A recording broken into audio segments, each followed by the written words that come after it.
record this. Done deal.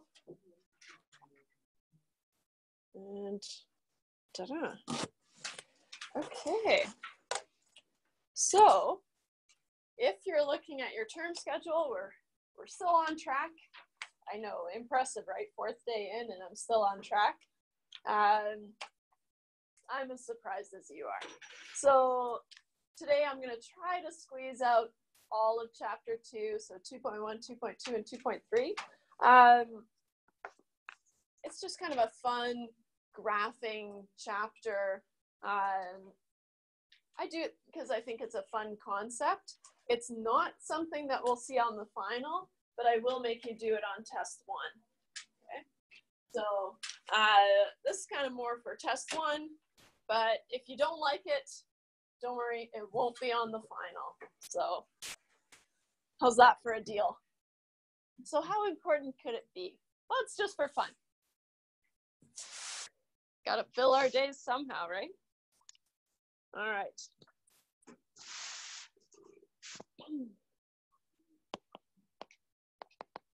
We'll just do a very brief review, right? Because we just met on Monday, so it's not that long ago. And then we can get started on today's stuff. So we talked about solving systems of equations. We're only dealing with straight lines, right? So solving systems of equations.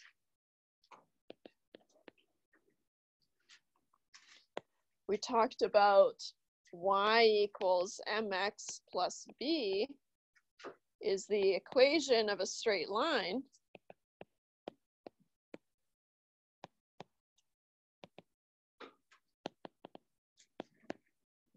Right.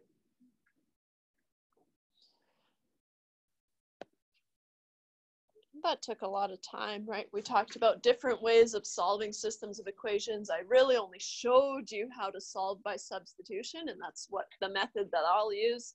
If you wanted to do, we talked about solving by elimination. The textbook goes through it. So if that's something that you prefer, then go for it. But I'll just solve by substitution. Right?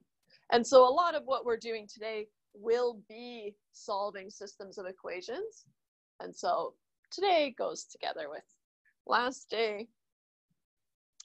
And then we finished off and we talked about taxes and other proportions and percentages, just how do we manipulate taxes and tips and all that fun stuff. So taxes and other proportions and percentages.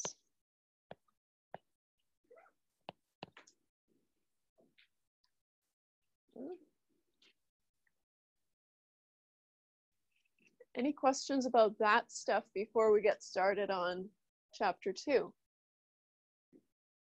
Okay. So 2.1 is going to be about linear functions and graphing. How do we graph a straight line, essentially?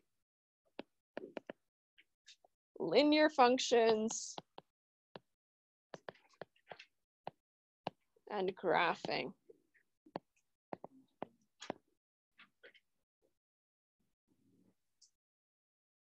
So we talked about it last day, right? The equation of a straight line, usually y equals mx plus b rings a bell, right? We could formulate it in different ways, like y equals ax plus b, right? Regardless, we're going to have a y value and an x value in there, and that's it. Okay. So for the equation of a straight line,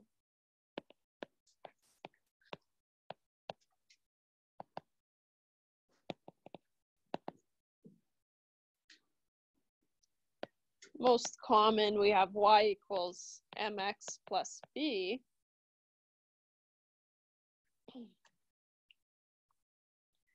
Where m is the slope, right? Whatever is attached to the x is the slope, assume, and whatever is on its own is the intercept, right? The y-intercept. doesn't matter.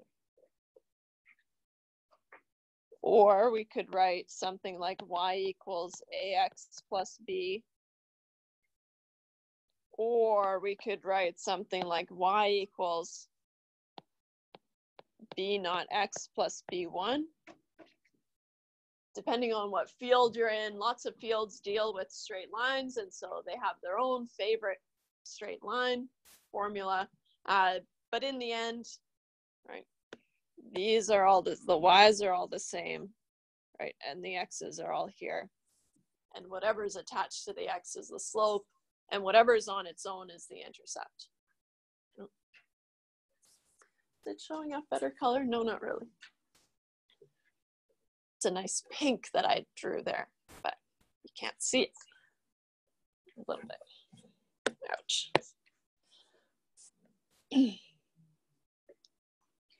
So m is the slope.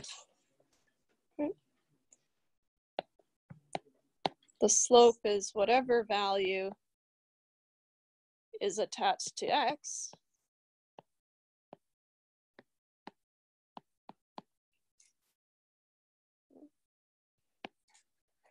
And b is the intercept,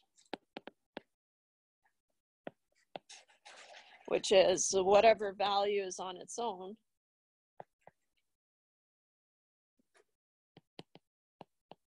Is on its own.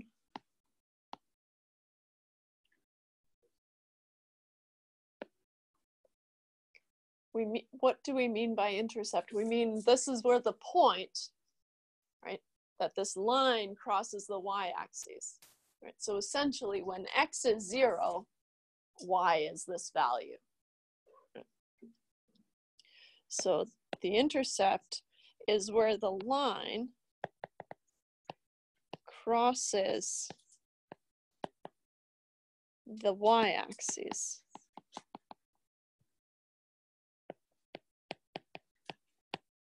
Right.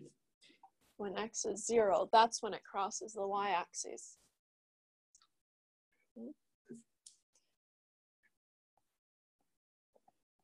Can just sketch one out. Here you've got your y-axis, here you've got your x-axis. If you're having a hard time remembering which one's the y-axis and the x-axis, if you don't deal with them very often, I had a student tell me one time that, oh, I know how to remember those, don't worry. I guess she just imagined like a cartoon X being like, no, because that axis fell on it.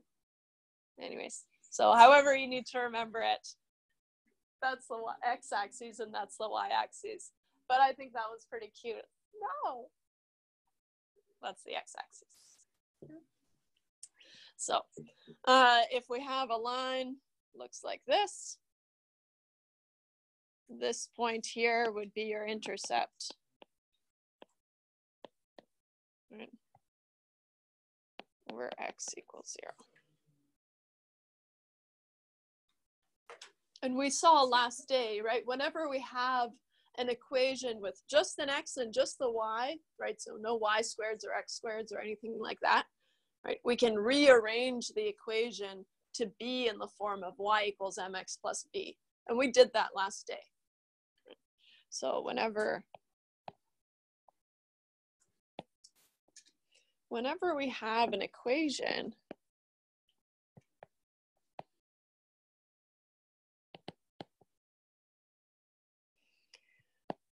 with just a y and an x as variables,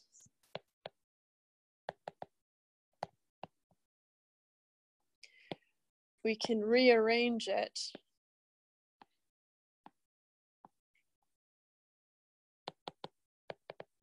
into the form y equals mx plus b, which we know how to deal with. And we'll do more of that today. So in chapter 2, what we'll be doing a lot of is graphing straight lines. So if you've done any other math course, they make you graph kind of nasty lines like sine curves and cosines and just parabolas and stuff. We're not going to do that. We're going to stick to just straight lines, right? So I'm going to tell you how do you draw a straight line properly. We can all draw straight lines, but how do we take points on this line, connect them? That's how we do it. I guess I gave it away. No surprise for you guys. You just find 2 points on the line, draw them on the graph, connect them, extend the line, and there you drew it. You're done. Okay. So how do we graph straight lines?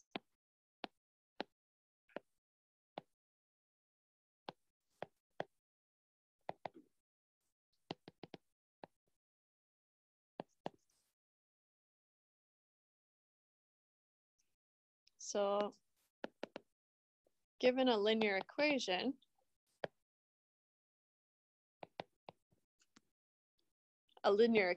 remember, is just y equals mx plus b. So what if I gave you something like y equals 2x plus 1, something simple? We have to graph this. So graph this. What we're going to do is we're going to find 2 points that are on this line, right? And so what we do is we just pick any 2 values of x that we want, solve for the corresponding value of y, right? And then we have 2 points, right?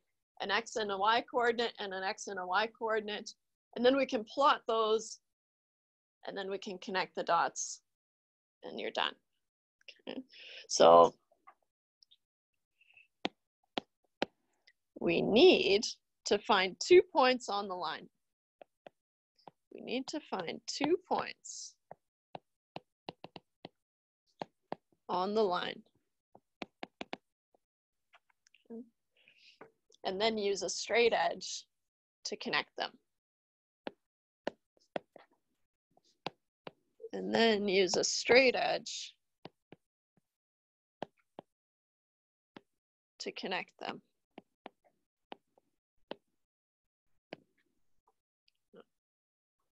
Usually what I end up doing is I just end up taking a portion of my page and just kind of using it as a ruler. You don't have to have an actual ruler. You can use your student card. You can use a textbook. You can use the side of your calculator. That's a straight edge.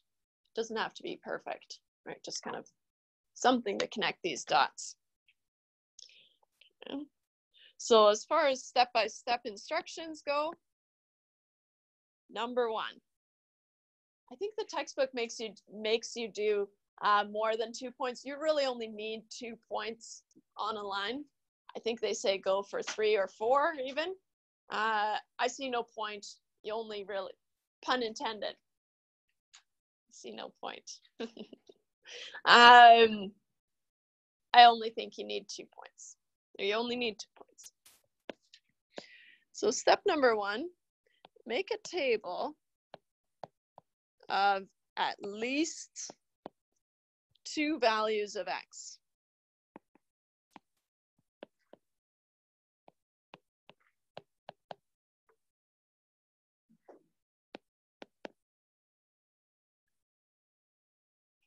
Next thing you're going to do is calculate their corresponding y values. Calculate their corresponding y values.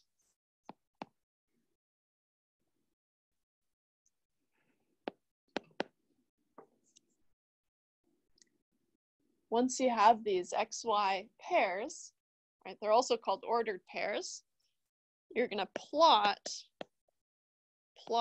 the xy coordinates.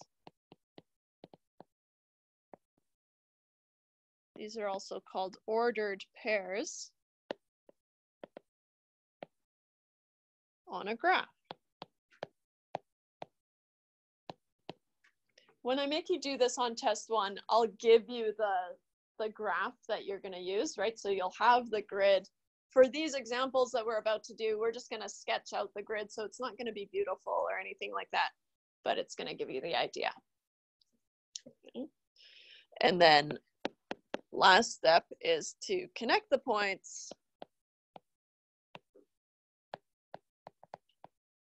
and extend the line.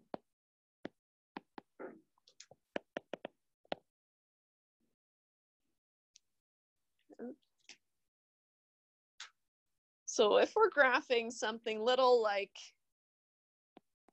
so here I'll say graph y equals 2x plus 1, for example. First step, right, is to make a table of at least 2 values of x. So how I'm going to do that is I'm going to have x, and then I'm going to have y. So here's my table.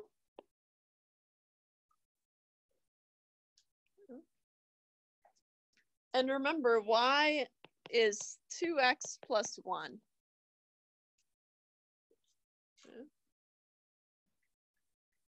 You can pick any values of x. Right? Whatever value of x that you want, you can do. I would say pick convenient values of x. 0's a go-to for me, right? Makes it easy to calculate y. 1 is nice, right? So you want to pick convenient values of x. So if there's a fraction in your y formula, for example, then maybe try to get rid of that fraction, right? So be strategic about what you're using, but 0 is usually a safe bet, right? What's y when x is 0? Essentially, you're finding the intercept, right? So here, y is 2 times 0 plus 1, which is just 1. Now, you don't have to show your calculation there, but it's nice and safe in case you do something wrong, then I can give you part marks at least.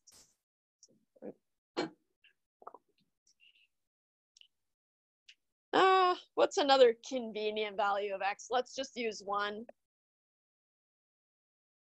Don't have to think too hard, right? Then y is 2 times 1 plus 1, which is 3.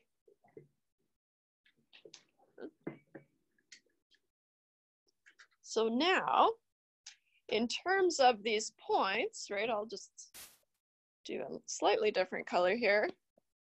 The ordered pairs, when x is 0, y is 1.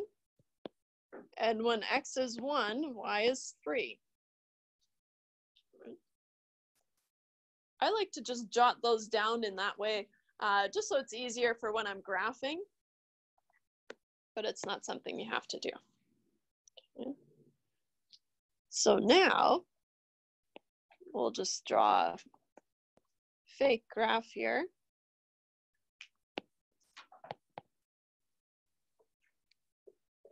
One thing to keep in mind is that whatever values of x that you used, make sure you have room for them on your x-axis, right? You don't want to use something like x equal to 30.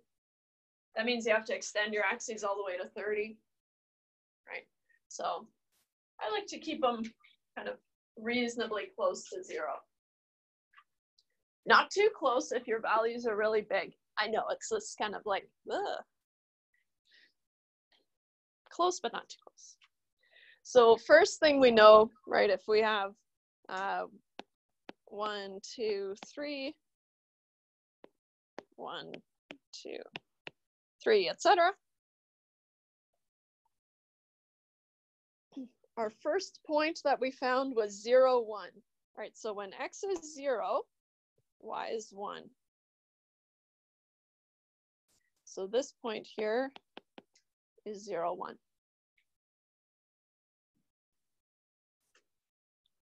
Next point we found was when x was 1, y was 3. So just go up from x equal to 1 to y equals 3. to plot these points.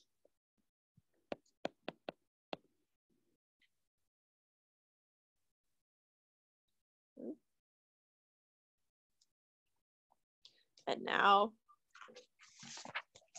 you've got these points, right? Both of these points are on the line. And so now you're just going to take any sort of straight edge and connect these dots, right? Because the whole goal is to draw this line. And so I've got my paper just kind of on here. And all I'm going to do is just, and the line just extends, well, technically to infinity and infinity. Negative infinity, infinity. So we're just going to connect these points. See how it goes on the iPad here. Beautiful. Got myself on the back.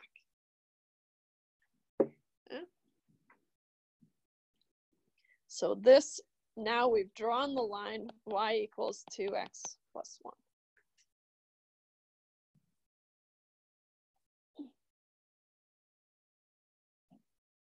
Weird. Has this been here the whole time? Weird. Who knows? It's close. In case I need that corner. All right. Any questions about that? Great. Now you know how to draw straight lines. Woohoo. Okay. So,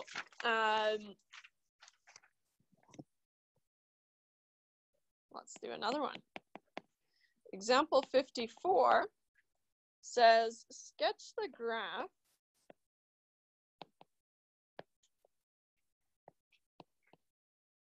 of 4x plus 5y equals 2. So again, we're just going to draw this. It's not in the form y equals mx plus b quite yet, right? But we can easily shift things around, right, and get it into that form, which is easier to deal with. Notice we could just deal with this form. I just think it's way easier to have it in the form of y equals mx plus b.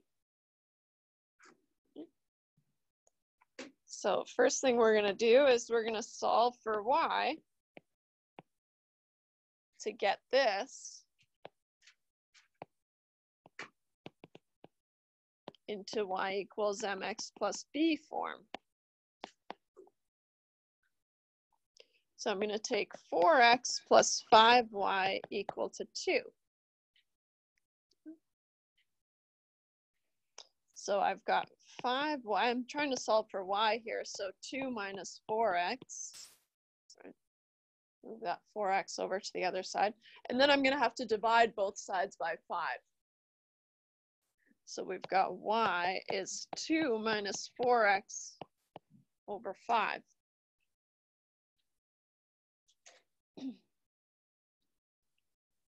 If you want to split up this fraction, right, so that we have the intercept and the slope separate, then we have to write it as 2 over 5 minus 4 over 5x, because both of these values are over 5.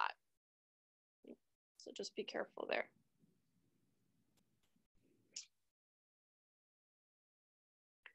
So now we have it in this form, y equals mx plus b. Kind of nasty with the fractions. I don't like fractions any more than you do, okay, but we'll just use them. So if we're graphing this, right, step 1 is find 2 points on the line. So find 2 points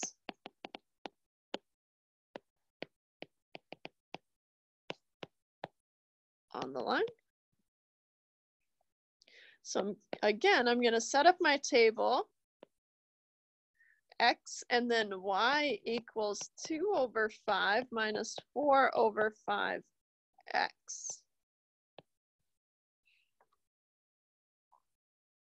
Remember I said to pick convenient values of x? 0 is always a convenient value of x, right? So let's use that one. because when x is 0, y is just 2 over 5. Right?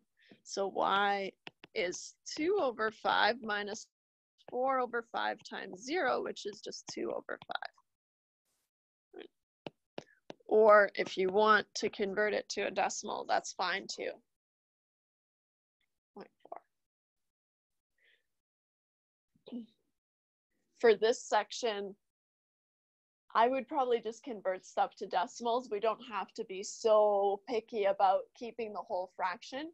A decimal is an approximation, and that's why we usually don't like it. But for this section, it's fine to just use the decimal.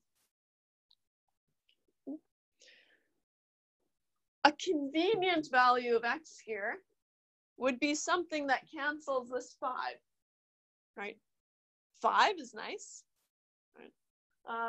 Or if we want to get creative, we could do something that works out nicely with the 2 over 5. I don't think we're going to get so lucky, right? But as a convenient value of x, I'm going to use 5. Right? Otherwise, what would happen? Otherwise, I would have to have a fraction minus, let's say we used 1 instead of 5, right? So 1 here. Then we'd have 2 over 5 minus 4 over 5.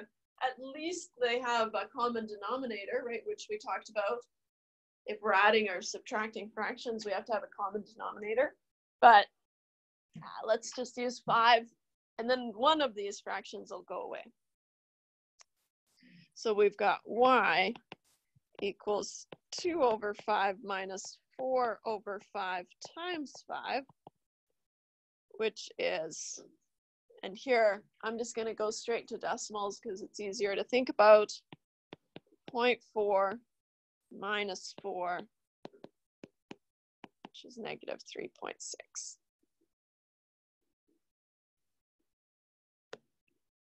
Here, I'm just going to make a note. Pick convenient values of x.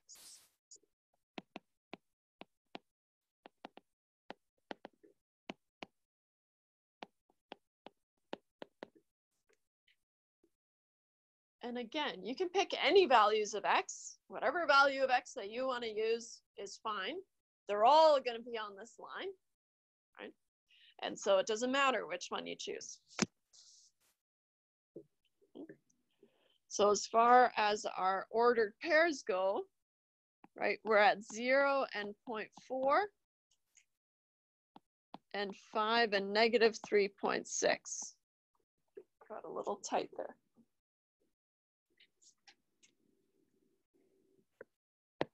You don't have to put those on, but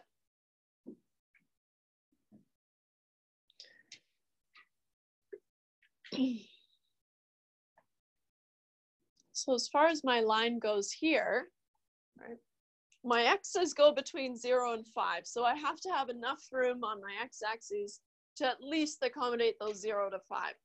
Right? And then my y's are between 0.4 and negative 3.6.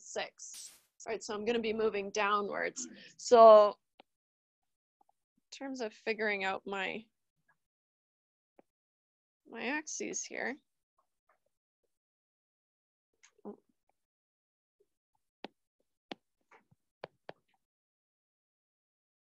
I've got 0, 1, 2, 3, 4, 5. Oops. Not very nice, but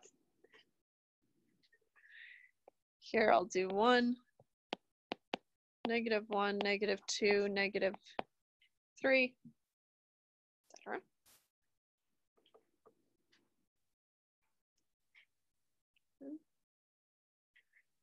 My first point is when x is 0, y is 0.4. And so here somewhere I've got 0 and 0.4. So now I've drawn that first point.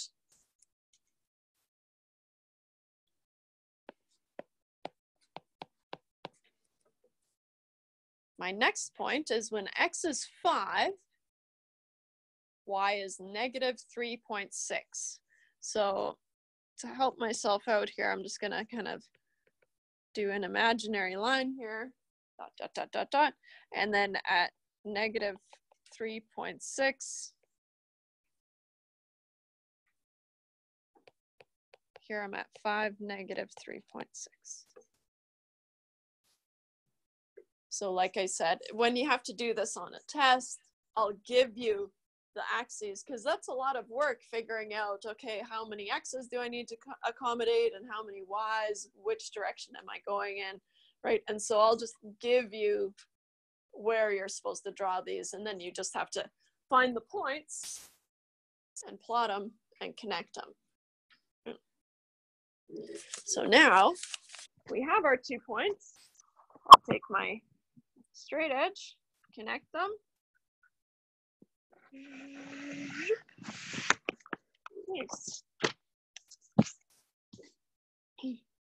And then it's always good practice to just jot down what line this is.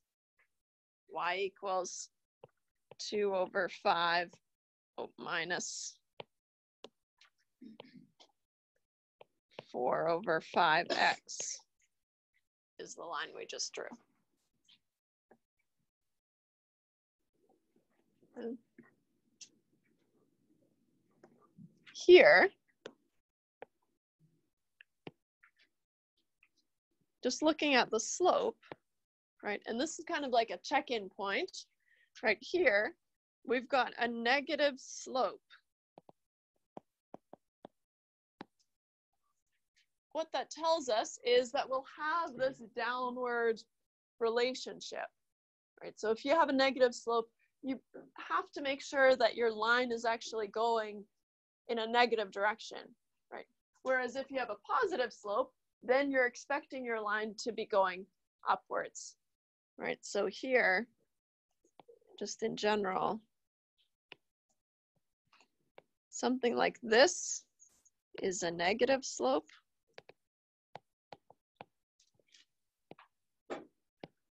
And something like this is a positive slope. So that's a good check that you can do to make sure that your graph is actually looking the way you expect it to.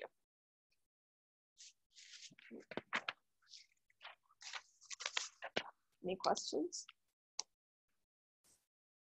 Oh. All right.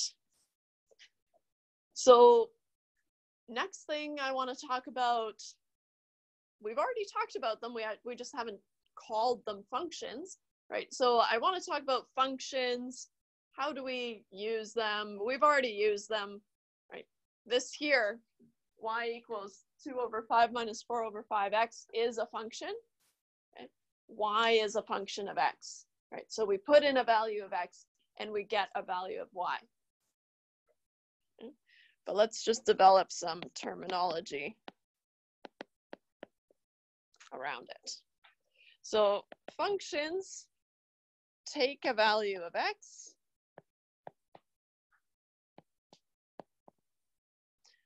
and return an output value y. And return an output value y, or sometimes we call it f of x. So we have to be flexible.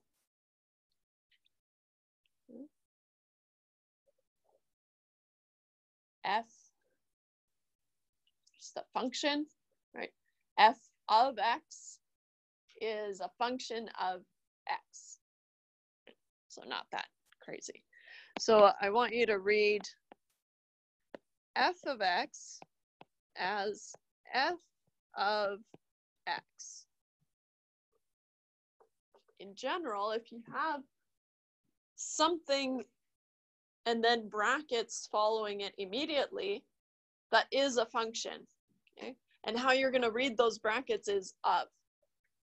So if I tell you something like the sum of x, just as a quick, you've probably used the Excel function, right? The sum function, right? That's the same thing. It takes values and it gives you the sum of x. I'll delete that. It's not for this course.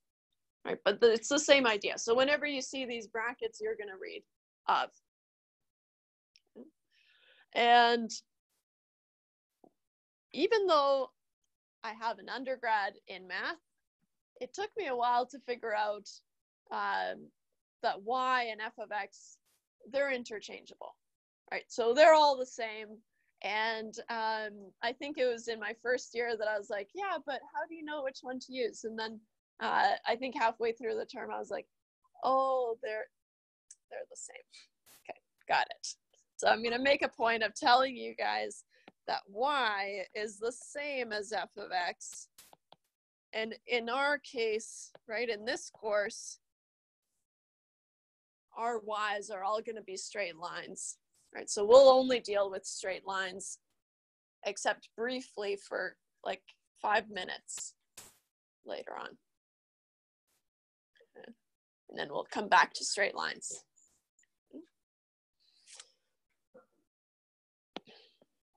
So y and f of x are interchangeable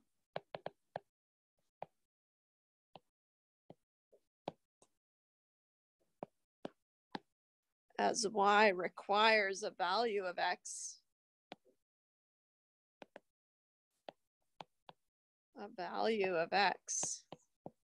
to be solved.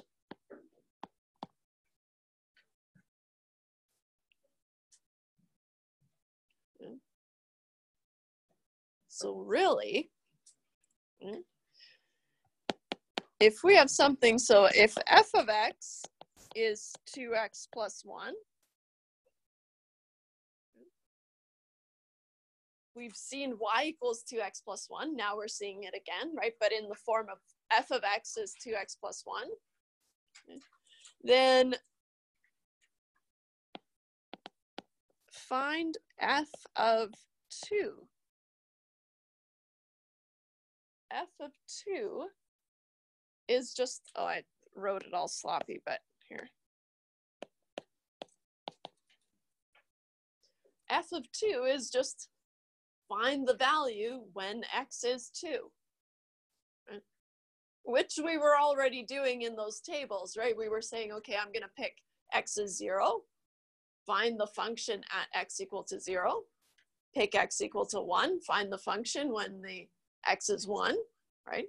And so we've already done this, but here's some new notation, some fancy notation for us, right? So here, that's just saying 2 times 2 plus 1.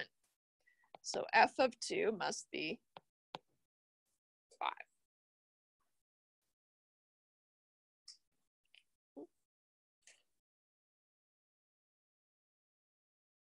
Which is the exact same y value that we would have found if we said, okay, well, when x is 2, y is 5. So they're all the same. Let's do example 57. Let f of x be 3x plus 1. Find f of 10 and f of negative 5. So I'll just let you do that one quickly.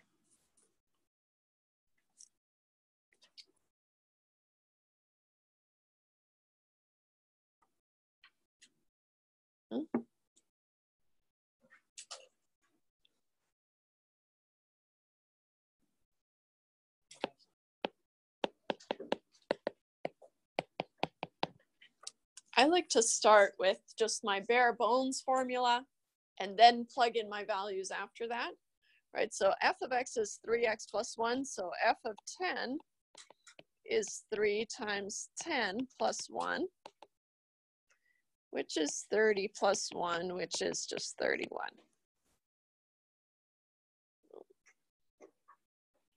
Same thing for f of negative 5. I'll just do it to the side here. F of x, remember, is 3x plus 1. F of negative 5 is 3 times negative 5 plus 1, which is negative 15 plus 1, which is negative 14.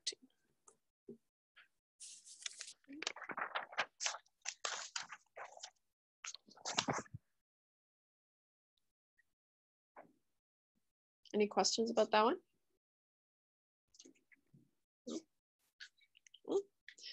Here's a more relevant example, example 60.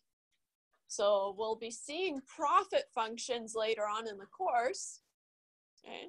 But here is a profit function, right? So the profit of x is 45x minus 725.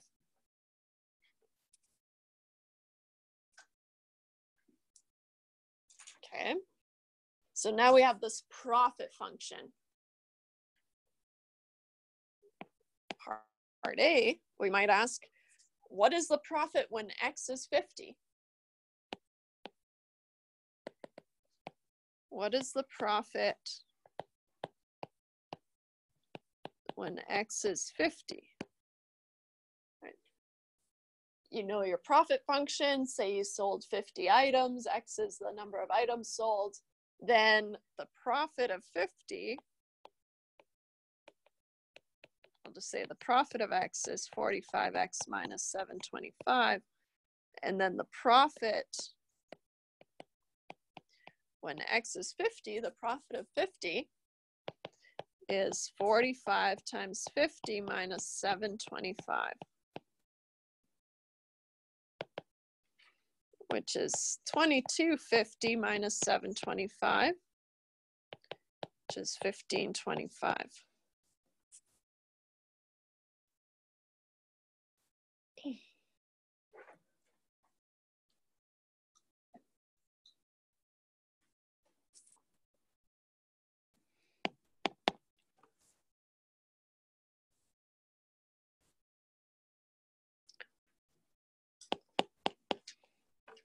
If you want to break even, right? So if you want to make zero profit, right? So it's not costing you to run anything, but you're not making any money quite yet, right? So if you need to make zero profit, what does your x need to be? So if you need to make $0 in profit,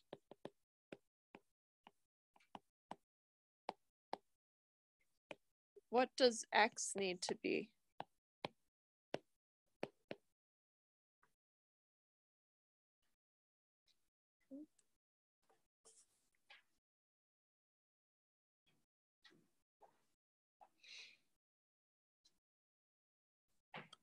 So here, I'll just start with the blank profit function again. So the profit of x is 45x minus 725. Now we've changed gears a little bit. Now we're saying, okay, the profit has to be 0.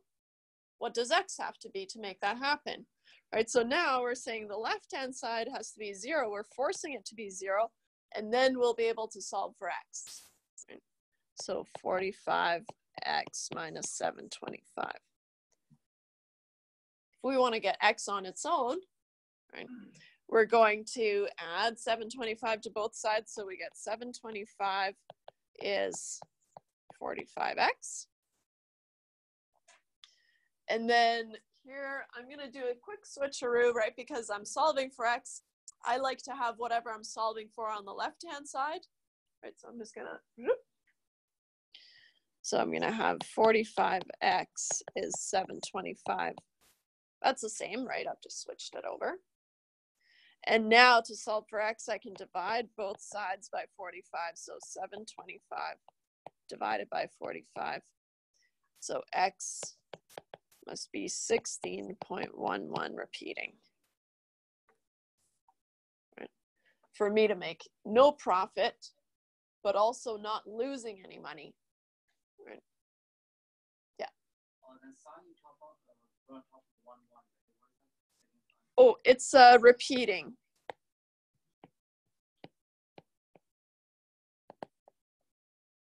So it's 16.11111111.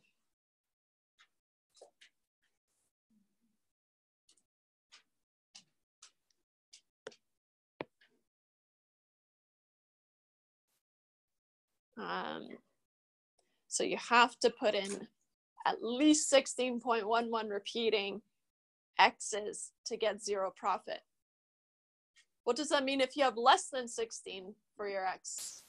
You're going to make a negative profit, right? Yeah, because it's increasing.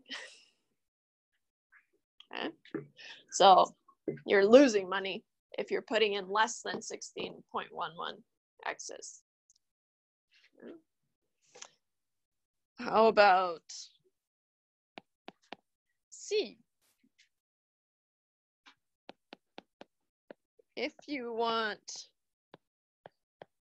$1,000 in profit, what should your X be?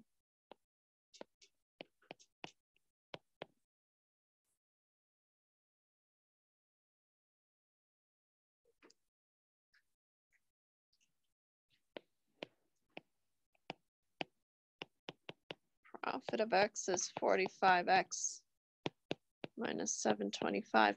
This question has the same format as the one we just did, right? But now instead of a $0 profit, we're having this $1,000 profit. So now we have $1,000 in profit, 45X minus 725. We have to add 725 to both sides, so we get 1725 is 45X. So X is 1725 over 45. So now we need X equal to 38.33 repeating. Or if you want to round, that's fine too. So here we're just applying all these rules that we learned in chapter 1, right, for solving all these equations. Any questions?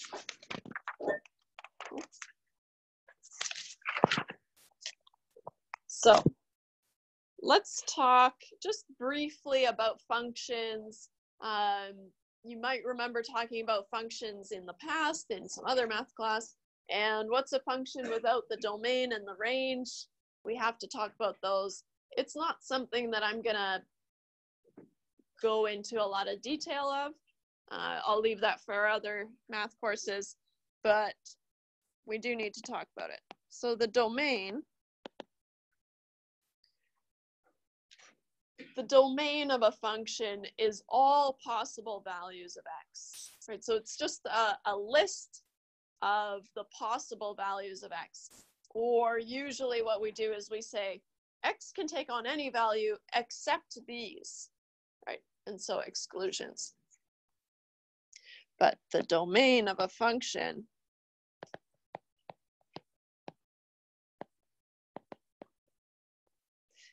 is all possible values of X.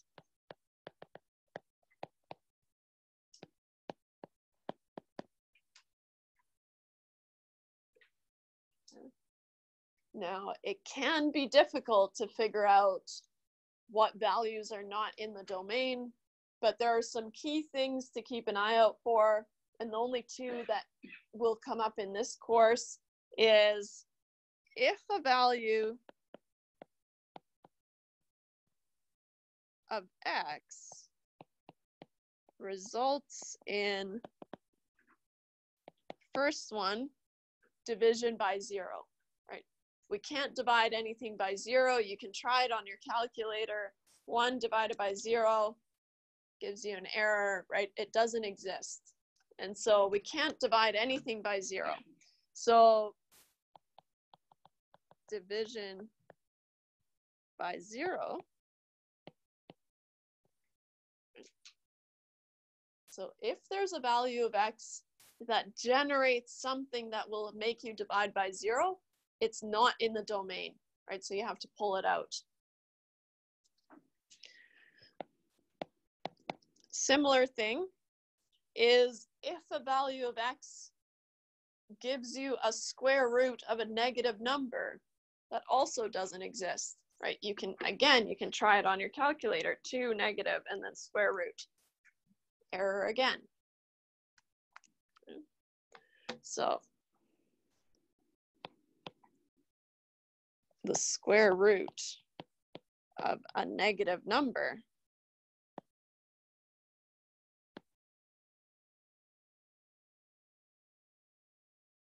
so if a value of x results in division by 0 or square root of a negative number,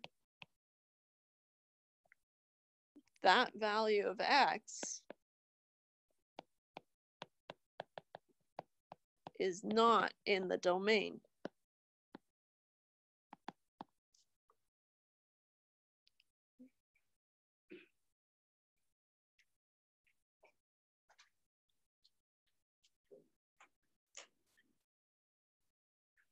And if you, for some reason, end up taking calculus, or maybe you've taken calculus already, then those two rules will serve you pretty well for your domain.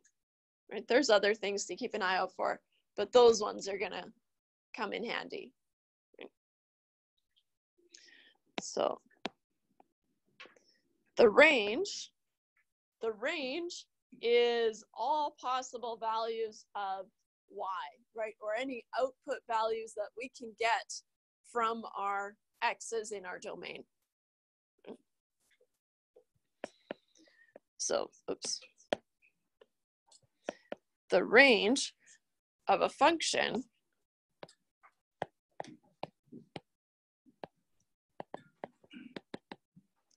is all possible output values,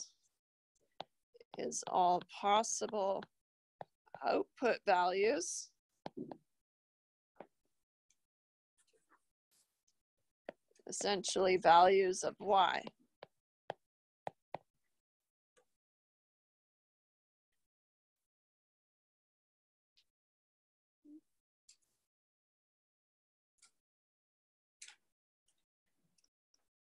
So there, we defined it. I'm not going to go into any more detail. In fact, it looks like this next example doesn't even use it, and that's fine by me. That's how little I care about the domain and range.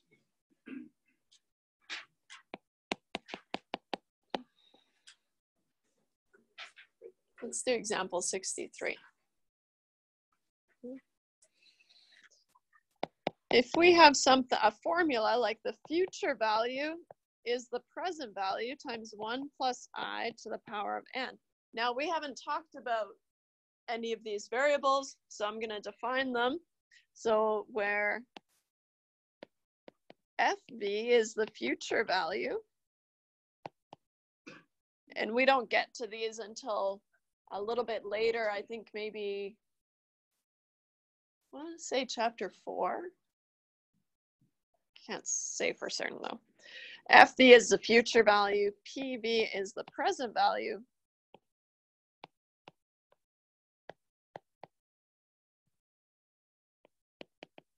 I is the yearly interest rate.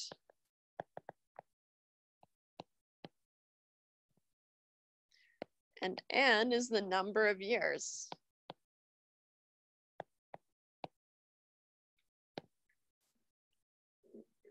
So this is a formula that we'll use a lot later on. But for now, we're just using it to figure out how functions work. Right? So not really in a real sense. So we don't have to know what the future value is and what the present value is. We just need the numbers to plug them in. So if an investor invests $1,500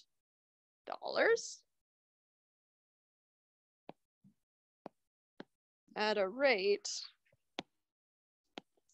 of 6%, what is the value of the investment what is the value of the investment? Oops.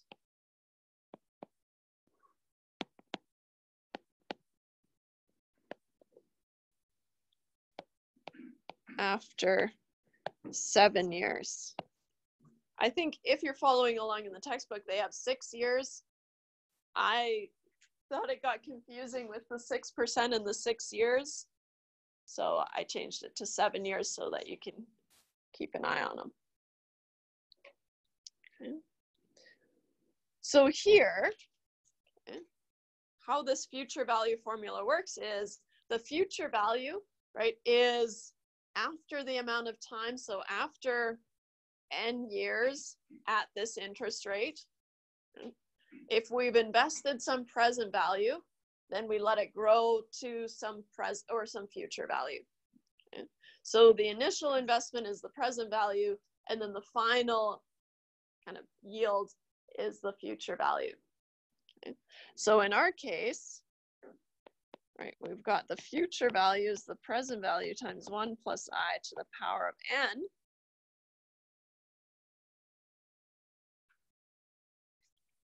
The future value is the one we want to find, right? What is the value of the investment after 7 years?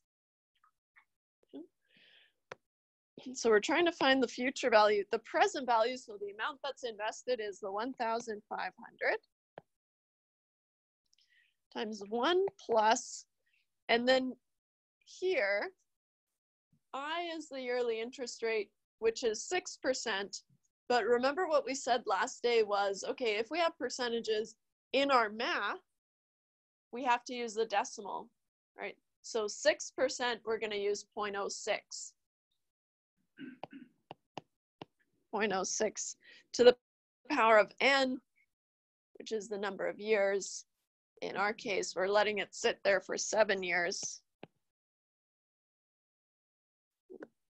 Just make a note here that I must be in decimal form.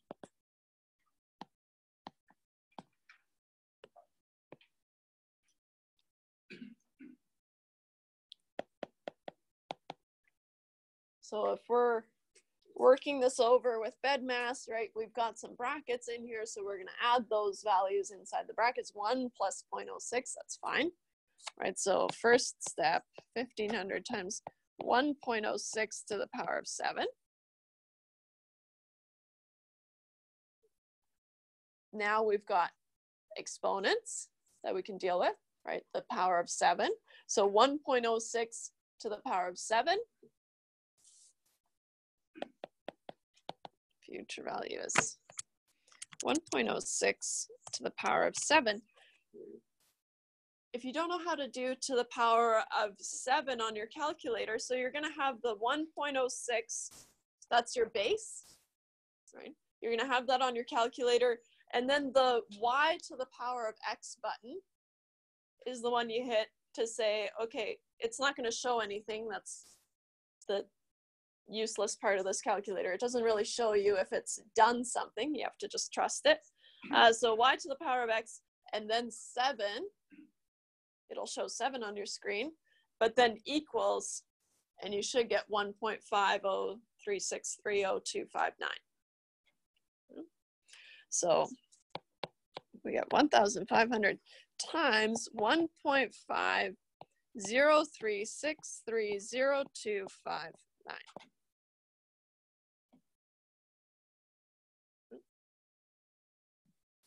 And then I'll just keep that on my screen and do times 1,500 to get a future value of 2,255.445388. But this is going to be money, right? Money, we know we get to round to 2 decimal places. Right? So if you wanted to round it right away, that's fine. But oops. The future value is $2,255.45.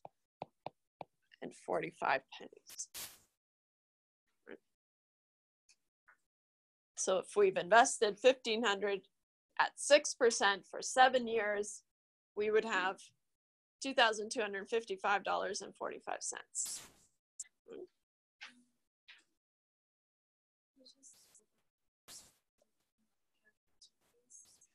Oh, yeah, so 1.06. So you're gonna have your base on your screen and then hit the Y to the X button. And then 7, and then equals.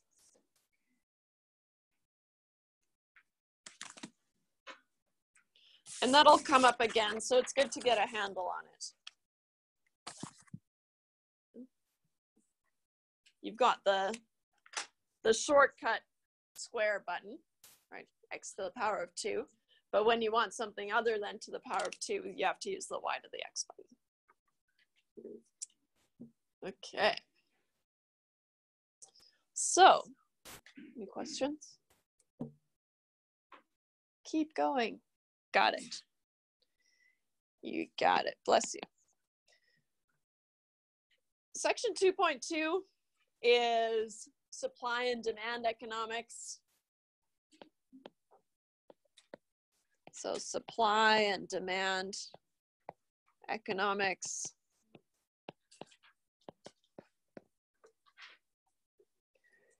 You guys are all in business, so you guys have a handle on this stuff. I'm not the best person to teach you. I'll teach you about drawing straight lines, doing calculations about straight lines, all that fun stuff. So I'm not going to go into depth about supply and demand curves. I'm just going to do my side of it, the calculations, right? Everything, you know, why would the supply curve go up or why would it go down? I don't care about that stuff. You guys do, but I'll leave it for other classes, okay? So here's kind of what you need to know about supply and demand for this course. So for supply and demand, has everyone seen supply and demand curves already? Or is this kind of a newish? Heard of it? Done it? Mastered them? Congratulations. Me, not quite. This section should be called Everything I Know About Supply and Demand. No, everything I care to know about supply and demand. So we're going to have our price on our y-axis and our quantity on our x-axis. Okay. And as a rule, our demand curve has a negative slope. Okay.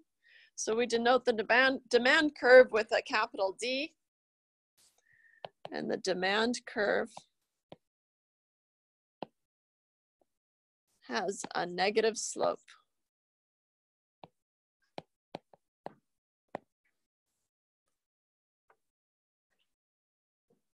Okay.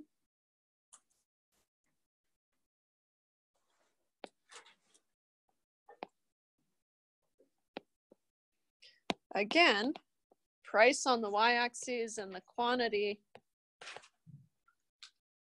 on the x-axis. The supply curve, denoted by a capital S, is going to have a positive slope. Okay. So the supply curve, oops,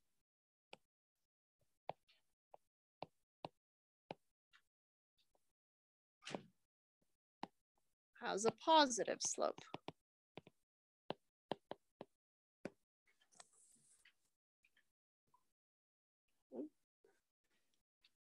Instead of X and Y, right, we've got price and quantity, which we'll just denote by P and Q, right, instead of our X and Y. But they work the same way.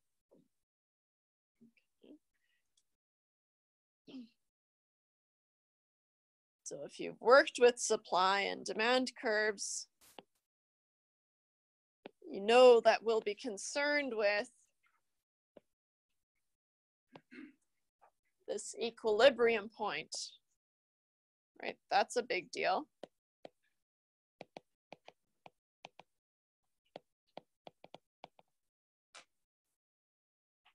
Right? Because we can have up and up supply, but there's only so much demand, right? So where they intersect, that's your equilibrium point. But that's also, right, we've seen this before. We saw it just last day where we solved a system of equations to find the point of intersection, right? So really all we'll be doing in this section is just finding the equilibrium point, right? So the point of equilibrium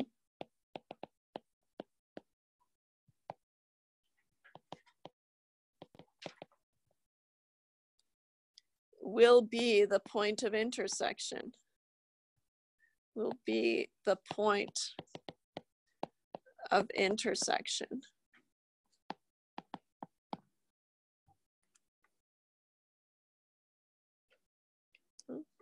So remember, we've got price on the y-axis and quantity on the x-axis. So here at this equilibrium point, we've got some quantity at equilibrium and some price at equilibrium.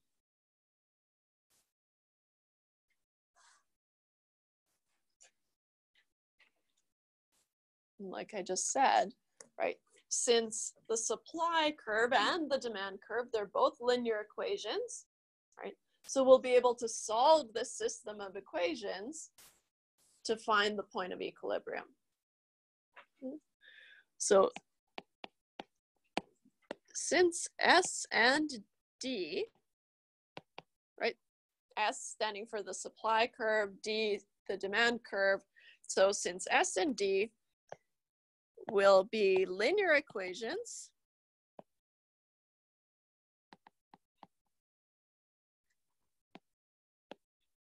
we can solve the system of equations,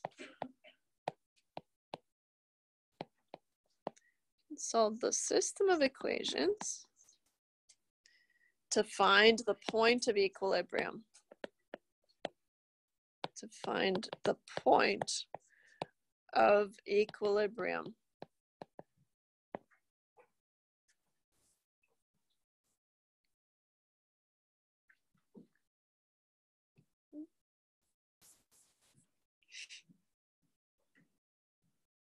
Let's do an example. Find the point of equilibrium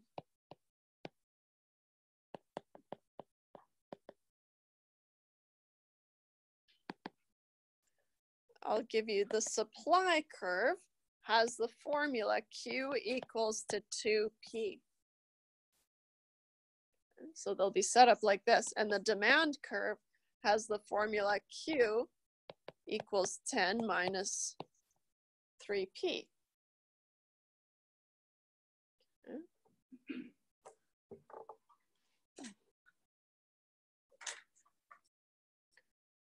Remember, Q and P have replaced X and Y, right? So it's the Q and the P that we want to solve for. I'm just saying, hey, here's the equation for the supply curve. Here's the equation for the demand curve, because we need to differentiate the two. Okay, we learned last day, right, that if we want to solve systems of equations, I think the easiest way is to use substitution. Right? What's nice here is they're both just Q equal to whatever, right? So they're both solved for Q already. Right? So what we can do is we can just say, well, I'll just take this Q and sub it in for this Q, right? Or essentially, if Q equals 2P and Q equals 10 minus 3P, we can just cut out the Q and say this must be equal to this. Right? So however you want to think about it, right, is fine. Right? But technically you're doing substitution. So what we have right, is we have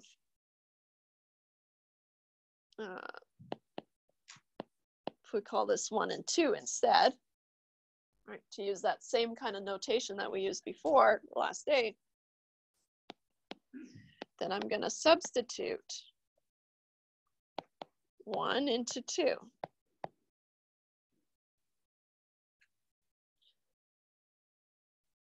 So now 1 was Q equal to 2P. Right. So now I'm saying, okay, well, substitute, oops, did that in the wrong order. Doesn't matter. 2P equals 10 minus 3P. I'll just skip straight to it. Actually ended up making it more difficult than it has to be. There.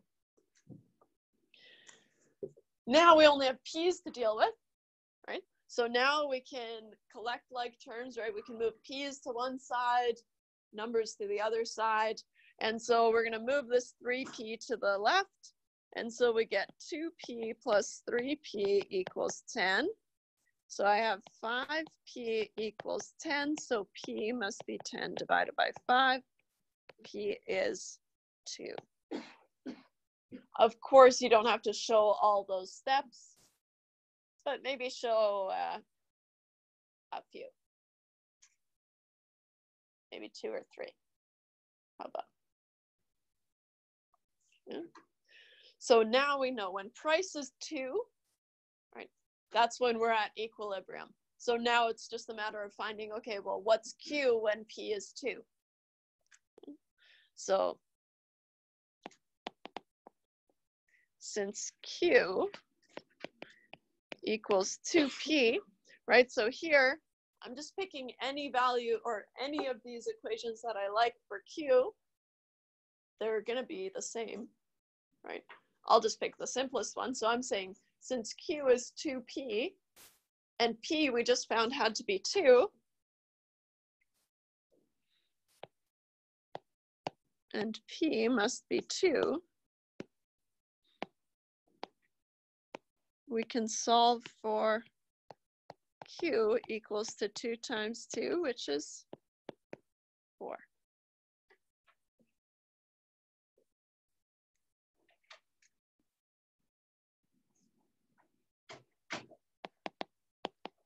Therefore, the point of equilibrium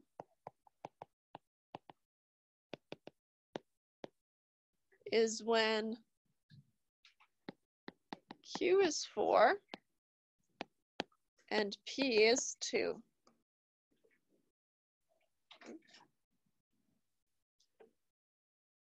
So on test 1, it's definitely something I'll get you to do, right? Find the equilibrium quantity and price. I try to make it kind of easy marks for you guys and make it, I think, 2 or 4 marks per question. But sadly, a lot of people just solve for P equals 2, and then you forget to solve for Q, and then you only get half the marks. So you have to solve for the equilibrium quantity and price, right? Can't just stop at 1. So, any questions about that? No? So, we're gonna do 2.3, which is my fun section. Typically, people don't like it that much, but you guys will be different, I know it. So 2.3 is on linear programming.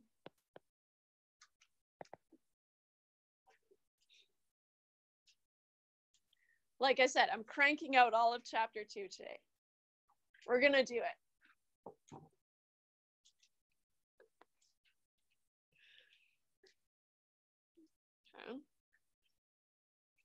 Okay. So, linear programming. Oh,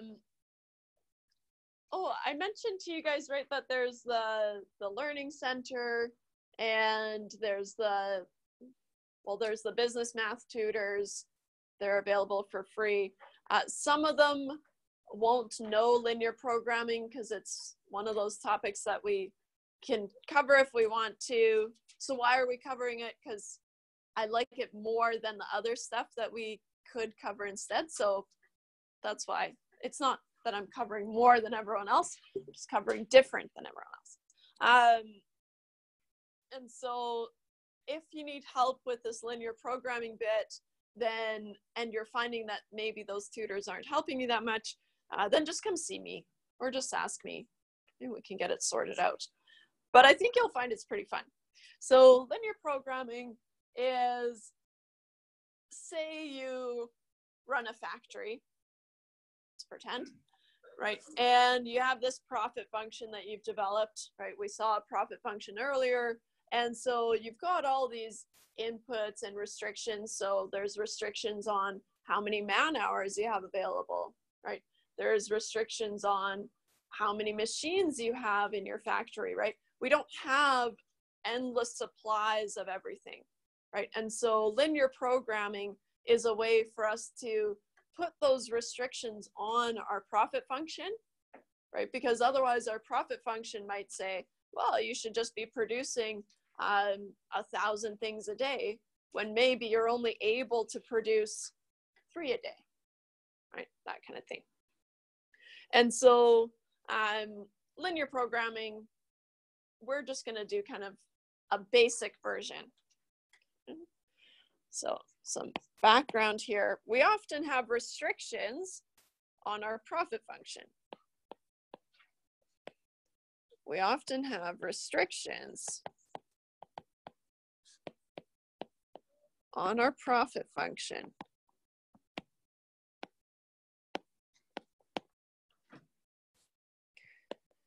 Think of times like, or things like time, materials,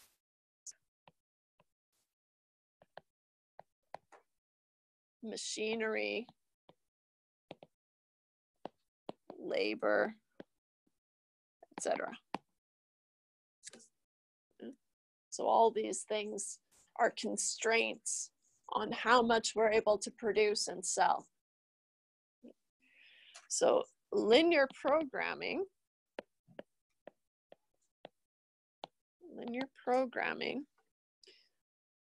will let us maximize a profit function, right, given a set of constraints.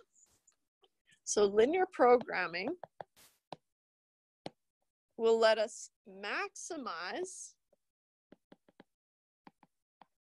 a profit function. That sounds pretty good. Given a set of constraints or restrictions.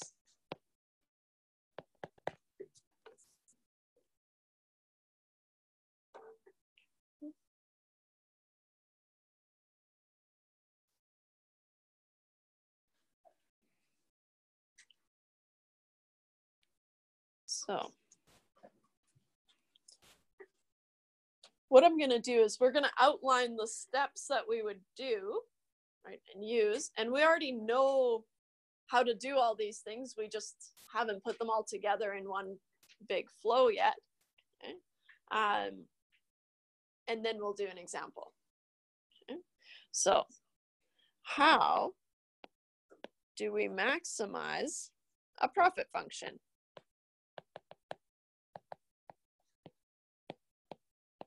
A profit function. So that's the whole goal of linear programming, right? And that's how the question would be phrased, right? Maximize the profit function. So how do we do that? First step is to draw the restrictions on a graph, right? Draw all the restrictions on the same graph. So you're going to have, of course, they'll all be straight lines, right? And so draw all the restrictions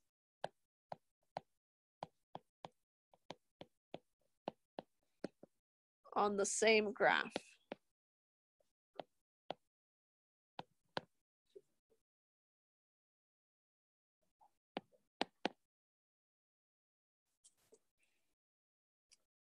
second step, so far so good, right? We know how to draw straight lines.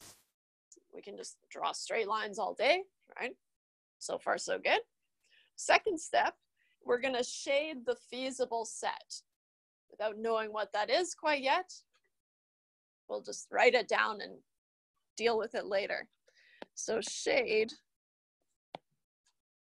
the feasible set.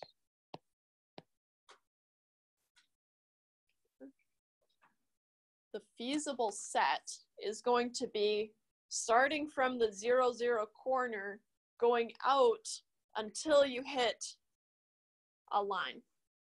Okay. I'll show you what I mean by that. Okay.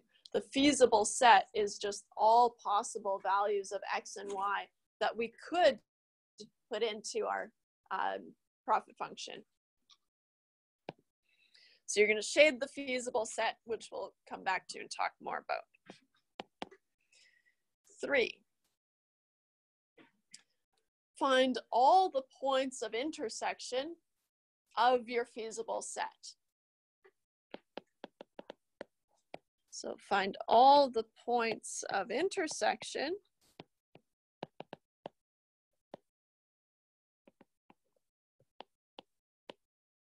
of your feasible set.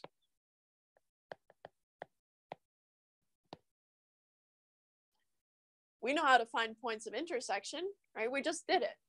We have to solve systems of equations, and that's how we're going to find these intersections.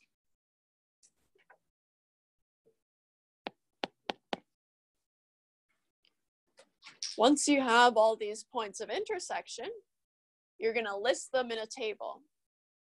Okay. So make a table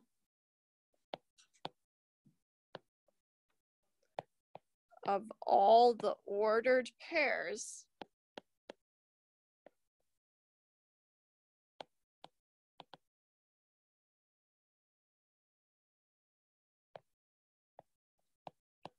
from step 3. Okay.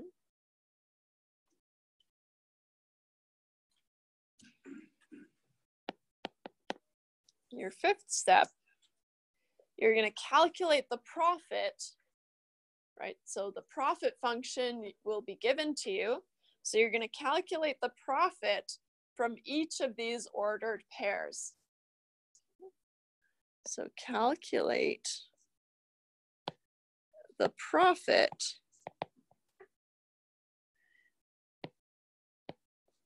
from each of the ordered pairs.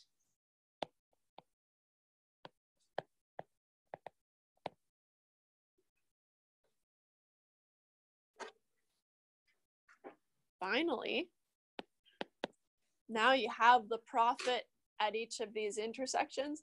Just as a fun fact, the profit will be maximized at one of the points of intersection. And so that's just kind of a cool property of linear programming, is that it will be maximized at one of these points.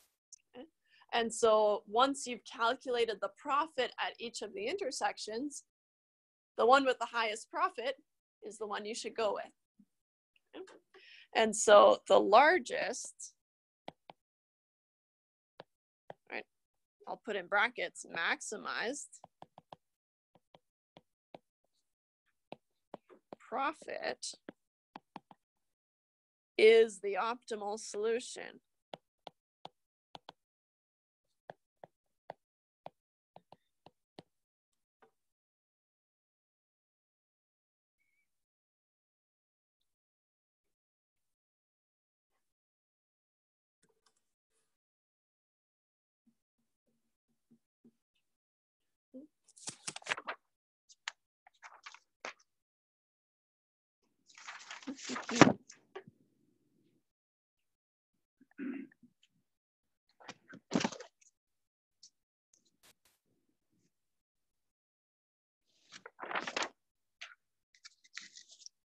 I didn't want to do this one right away, but that's okay.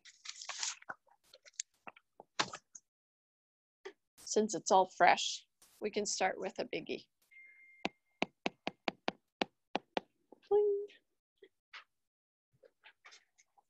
So we'll illustrate by example. So we'll do example 72, which says maximize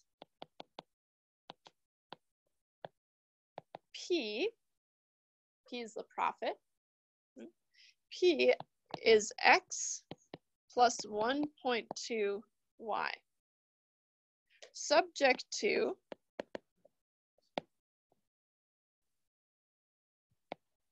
two X plus Y is less than or equal to 180. One note that I want to make about this inequality, right?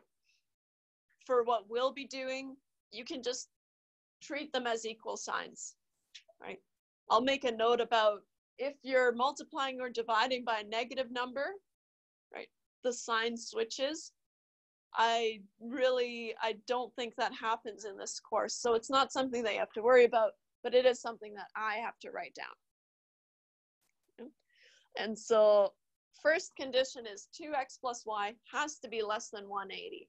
Whatever x is and whatever y is, they can't be more than 180, or 2x plus y has to be less than or equal to 180. Second condition is that x plus 3y has to be less than or equal to 300. So whatever these conditions are, we have to obey. X has to be greater than or equal to 0, and y has to be greater than or equal to 0. Those are fine, right? That's just saying, okay, well, x can't be negative, so we're in the positive side of x, and also y can't be negative, so we're in the first quadrant.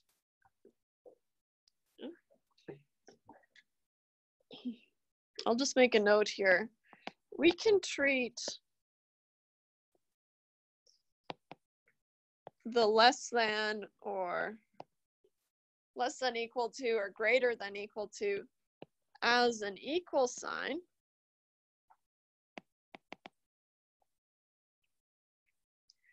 But if we multiply or divide,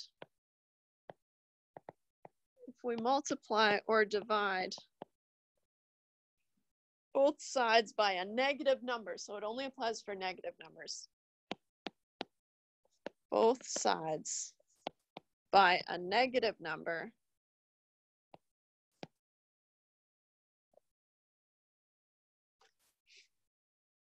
the sign will switch direction. The sign, I'll say must switch direction.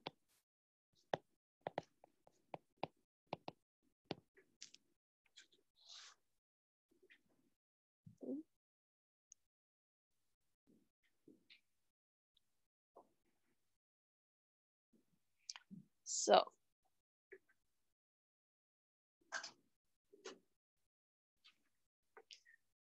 first step, right? If we go through our steps here, we're going to draw all the restrictions. So just the restrictions on the same graph. Okay, so we can do that. Here we go. So we have to draw this one and this one. Those ones are going to be the hardest ones, right? And then x greater than 0, that's fine. Y greater than 0, that's fine, right? So these first two are the ones that we have to really work with. Okay. We just saw how to draw these, right? And so first thing we're going to do is, remember, I like to solve each of these for y, right? Get them into the form of y equals mx plus b. So solve 1 and 2 for y. 1 says that 2x plus y is less than or equal to 180. And again, right, if you just want to read that as equal to 180, that's fine. Okay. So then y must be less than or equal to 180 minus 2x.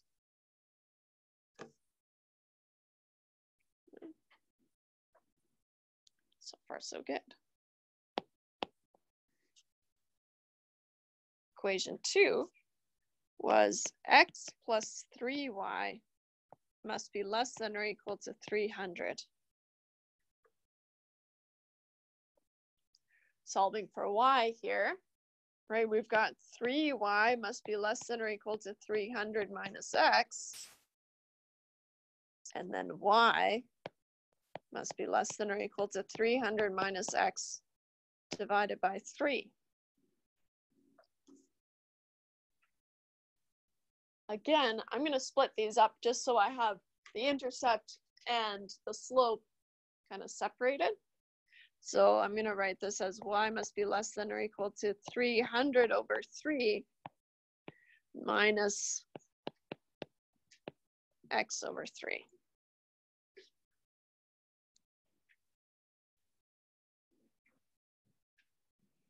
Which I can simplify a little bit more to 100 minus x over 3.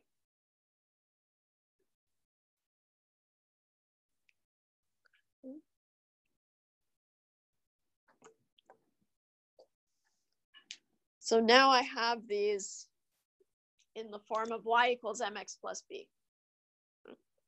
And so now, to graph line 1 and line 2, we need to find at least 2 points on each line. We need to find at least 2 points on each line.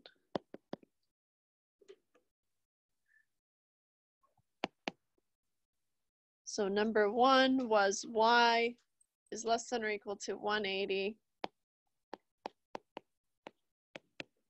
minus 2x. So I've got x and y. Here, I'm just going to swap it for y equals, just because it's easier to read, right? So y equals 180 minus 2x. Like I said, you could be using equal signs all the way through if you wanted to. I'm going to pick convenient values of x, right? So I'm going to pick 0. That's always handy. So y must be 180. What's another convenient value of x? Judging by the scale, right, 180 minus 2x, I don't want to pick something small like x equal to 1, right, because that's going to be really very nitpicky to draw that scale, right? So I'm actually going to go a little bit bigger. Let's maybe do 50. Right. If x is 50, then what do we have? Then we have 80. Right. Another trick that some people like to use, some people really don't like to use it, is you could say, okay, well, I'm going to force y to be 0. What does my x have to be? Right. So now I'm forcing y to be 0 and solving for x. Right. And so then if I force y to be 0, x has to be 90. Right. So you could work that way too if you wanted to. Then you have this 0 here and a 0 there. But doesn't matter. So here, my ordered pairs for this little guy is 0, 180 and 50, 80.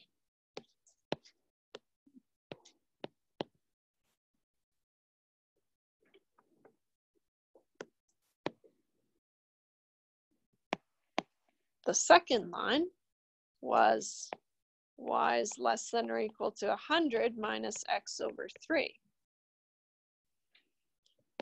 Again, I'm just going to make a table of values here.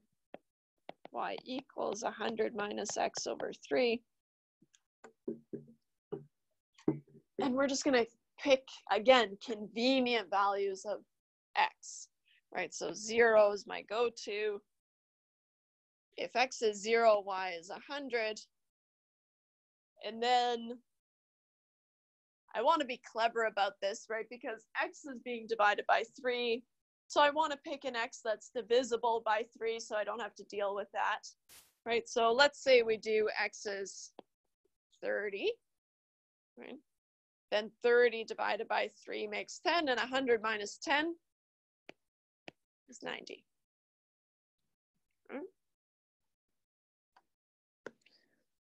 Okay, so now these ordered pairs, I have 0 and 100, and 30 and 90.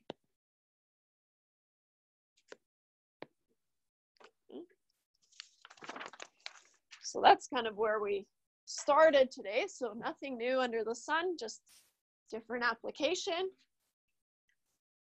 Now the tricky part is for me to sketch out a scale because these are pretty big, right? We've got x going between 0 and definitely past 30, past 50. And so I'm going to make room for x equal to 100. Sounds about right? Reasonable? And my y-axis has to go all the way up to at least 180. Right? It is 180. So, oops.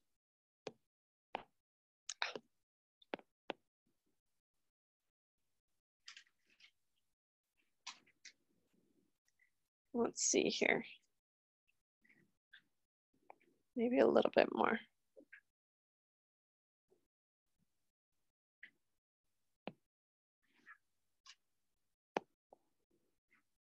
Let's try it. If I go up by 20s, 20, 40, 60, 80, 100, 120, 140, 160, 180, yeah, 200 for good measure. All right. Sketching out the scales.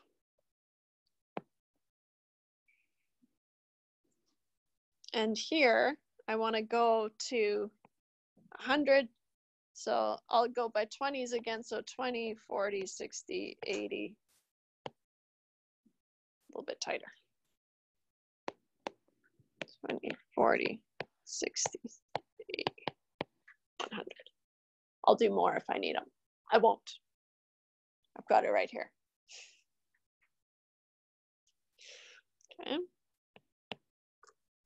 So this part, right, would be done for, you wouldn't have to do this on the test, right? Because I just give you the scales. Okay. But it's good to know how to do it. So first thing we're going to do is we're going to draw line number 1.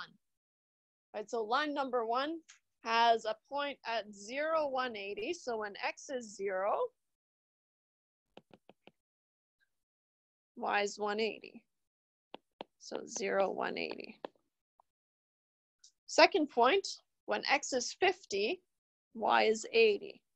So when x is 50, y is 80.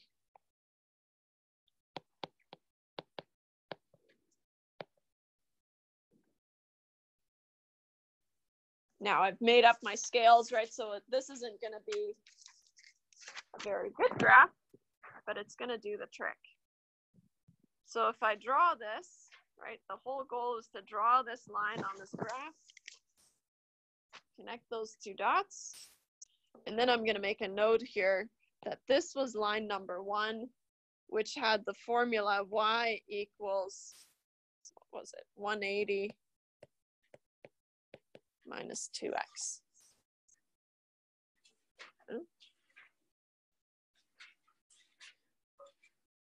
All that inequality is saying, right, y has to be less than or equal to 180 minus 2x, is just saying, okay, you can have any value that's below this value, or below this line. Okay. Our second line, line number 2, has a point at 0, 100. So here at 0, 100. And another point at 30, 90.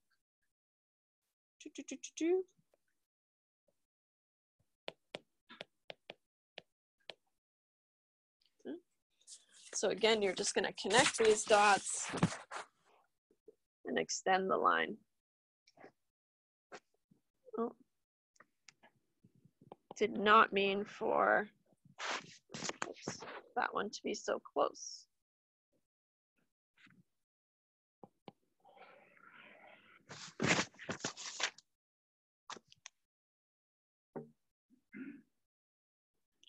You know what I'm going to do? Just going to scoot this. It's not going to be.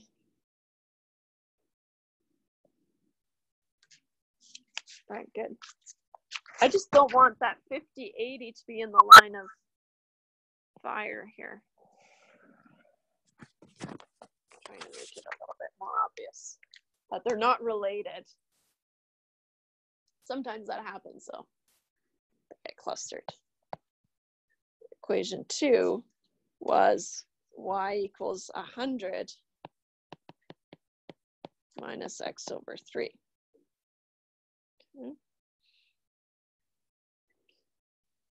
Okay. If we look at our conditions, right, or our restrictions, the restrictions said that, okay, x has to be greater than 0, right? So starting here at 0, 0 has to be greater than 0, and also our y has to be greater than 0. And so the feasible set is going to be, you're going to start here at 0, 0, and then you're going to just shade the area until you hit these lines. That's your feasible set. So those are all the XY combinations that we could feasibly put into our profit function and get some sort of profit. But as a fact, right, our profit function is only maximized at one of the points of intersection. Okay? So that's kind of a fun fact. So what I'm going to do, I'm going to use pink, even though it's not obvious on here. And I'm going to just highlight all the points of intersection. I guess the first step was, or the second step was to shade the feasible set. I'll do that here. Skipped ahead. Here's the feasible set.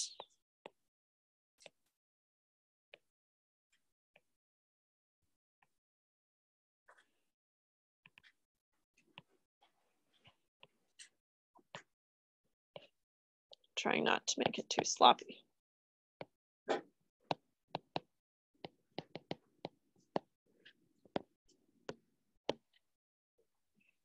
Okay. So we have 4 points of intersection. A lot of these points we know or we can easily find, right? There's going to be 1 or 2 that we have to solve for. So I'm going to label these A, B, C, and D. 0, 0 is always a point of intersection. It's rarely the one that maximizes the profit function, but it can happen, right? Just don't do anything. You have to figure out your profit function. It's garbage. Okay. And so we've got A, B, C, and D as our points of intersection. So our next step, right, was to make a table of our points of intersection.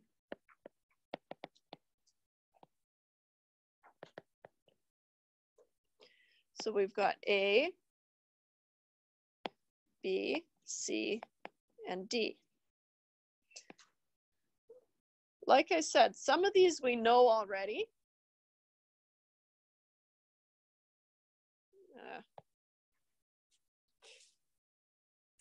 Should have split points of intersection onto 2 lines or something. Okay. But the point, so A is, oops,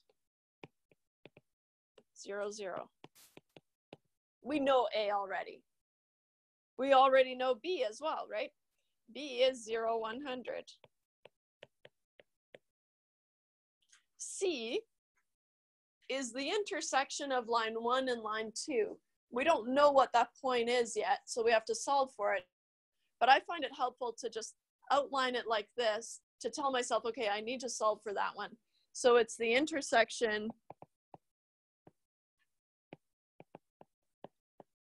of 1 and 2, right?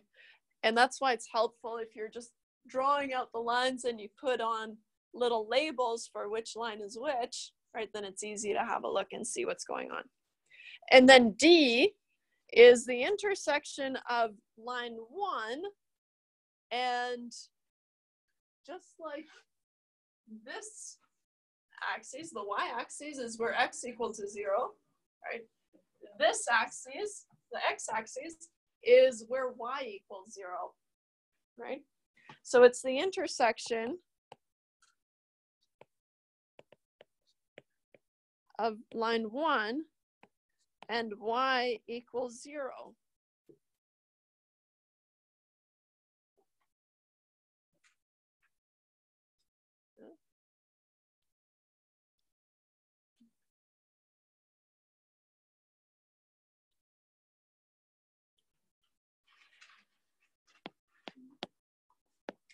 So if we have to solve for C,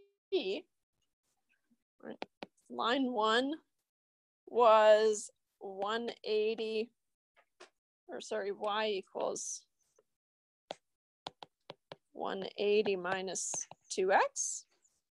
And line 2 was y equals 100 minus x over 3. If you have to solve for the intersection, right, you're really just solving the system of equations, which is exactly what we talked about last day, and we've already talked about it today, right? So we're just gonna substitute one into the other. Again, it helps that they're both y equals, right? Now we can just set them equal to each other, solve for x, and then go back and solve for y. So we know that 180 minus 2x must be the same as 100 minus x over 3. We have to collect like terms. And so in one kind of switcheroo motion, I'll move x's to one side and numbers to the other side. So I'm going to have negative 2x plus x over 3 is 100 minus 180. Right, just kind of switching places, but being careful about it.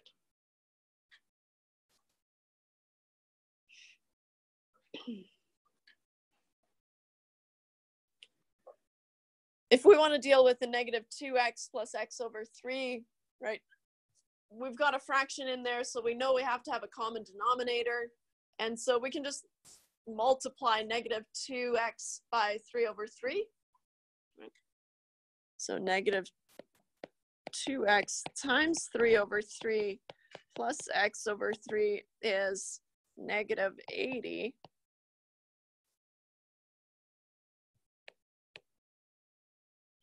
So now we have negative 6x over 3. And you can just convince yourself that negative 6 over 3 is negative 2. Yeah. Plus x over 3 is negative 80. So now we've got negative 6x plus x all over 3 is negative 80. Negative 6x plus x, negative 5x over 3 is negative 80. Trying to get x on its own, right? We multiply both sides by 3, so we get negative 5x is negative 80 times 3. And then we can just skip straight to it. X is negative 240 divided by negative 5. So x must be 48.